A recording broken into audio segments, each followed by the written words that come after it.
Welcome to the Conscious Leadership Podcast. In this podcast, we discuss the how-to of creating conscious leadership for business, life, and the world. With ordinary people doing extraordinary things and being truly in control of their own health, wealth, and happiness. Knowledge plus action with a plan creates magical results. Introducing your host, Julie Hogbin, author, international speaker, mentor, disruptor, and creator of conscious leadership, and property investor living in the UK. Good afternoon, everybody. This is going to be maybe a quieter podcast edition and Facebook Live, as I'm sat in the foyer of a hospital that I've just brought my friend down to. She's having some tests today. And part of me wants to say that if I hadn't have done what I did in 2011 and changed my life, I would not be able to bring her down to the hospital and spend the day sat in the waiting room waiting for her to take her home.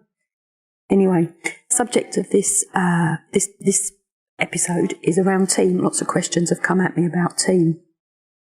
So one of the things I was thinking about earlier was, do you need a team? Do you actually truly need a team, or would a working group do just as well? I've spent years working with businesses and organisations who spend hours, days, weeks. They put on events to build team working, when in reality they don't need a team. They've got a working group and it's fine. So the energy and the effort that goes into creating a team isn't always needed.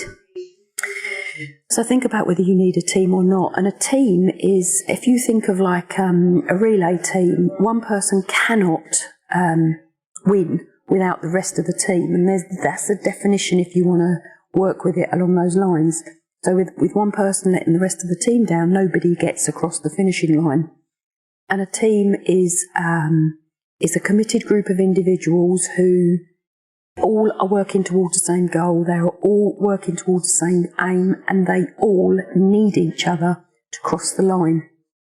Which, as a working group, you can all do your own thing. You can all get to the same place, but you don't rely on the others. Whereas, so a team has a reliance on other people, whereas a working group doesn't. So think about whether you need a team or not to start with.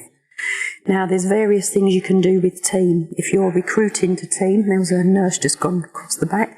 If you're recruiting to team, there's lots of psychological tools you can use. There's lots of questionnaires you can use. From the Wealth Dynamics, Team Dynamics, Myers-Briggs, DISC, psychological profiling tools. There's loads. Belbin, good old Tuckman. There's loads you can use. Some are licensed, some aren't. Some you pay for. In fact, all of them now you pay for. They even licensed Belbin, good old Belbin. They got licensed because people were doing it all for free and they realised they could earn some money out of it. So lots of psychological tools you can use, or you can put it into your recruitment process to get the right people in. So do some hypothetical questions, do an assessment day, and you'll see how people work with each other or don't, as the case may be. I've run them for years, and I've actually, as prospective employee, attended some, so I can see it from both sides. So team, again, keep your numbers low, 5 to 8 for one person to manage, because of the time it takes to manage. It's not an add-on to the job, it's part of the job.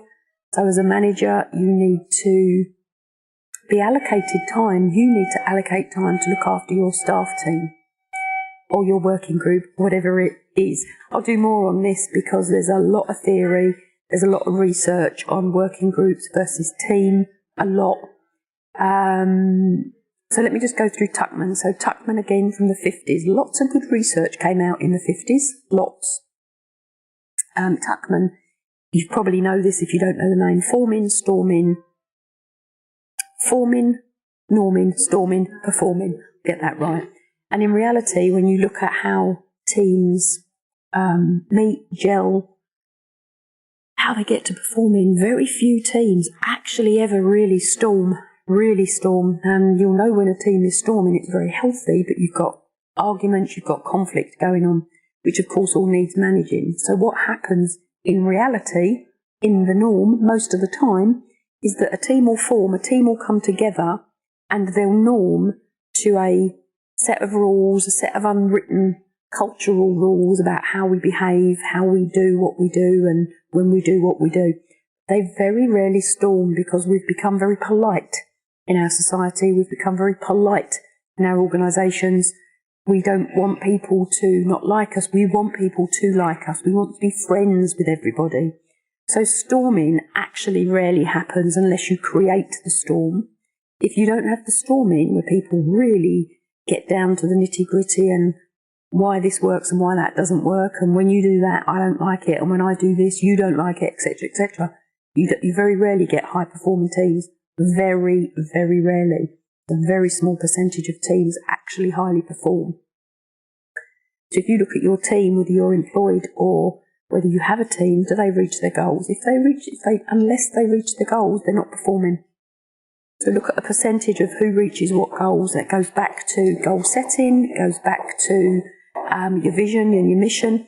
Everything links together. No one thing of this works in isolation. Anyway, so back to team. Very few teams actually get to high performing because we don't go through the process. We don't create the process for them to get to be a high performing group of individuals. So, which links into culture, because we all get polite. I'm dealing with an individual at the moment who's been given somebody to manage, who's been in an organisation for 17 years in an admin role, and they can't use Word. So when we look at high-performing teams, high-performing organisations, because people don't have the conversation with individuals to help them, we can't get to performing or even high performance in a lot of cases. So I'll do some more on this. I am sat down in a hospital in the middle of nowhere in Kent waiting for my mate to come out of her test, and again, I only could do this because I changed my life in 2011.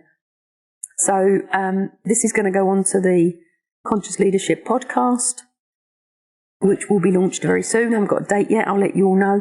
And again, if anybody has any questions about anything to do with management, anything to do with leadership, put them down under, thank you for that like, put them down under the question, ask me any questions you want. I'm going to do one tomorrow on culture, because somebody's asked me about culture, and believe it or not, how to get the values into the culture, so I'll do something on that tomorrow morning. In the main, these will be at 8:30 if you want to allocate the time in your learning or reviewing or whatever you want to call it, when you're on the bike listening to something. And they'll generally be at 8:30. Today it's later because I am at a hospital with a friend.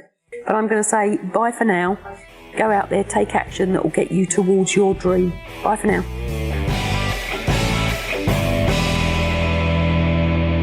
Thanks for listening to the Conscious Leadership podcast. You can contact Julie on LinkedIn, Facebook, Instagram, Twitter, Pinterest, and hear me out. Please subscribe to her YouTube channel for how-to videos and more content. And please message Julie to have your questions answered. Until next time, remember, knowledge plus action with a plan creates magical results. See it, say it, write it, believe it, and achieve it.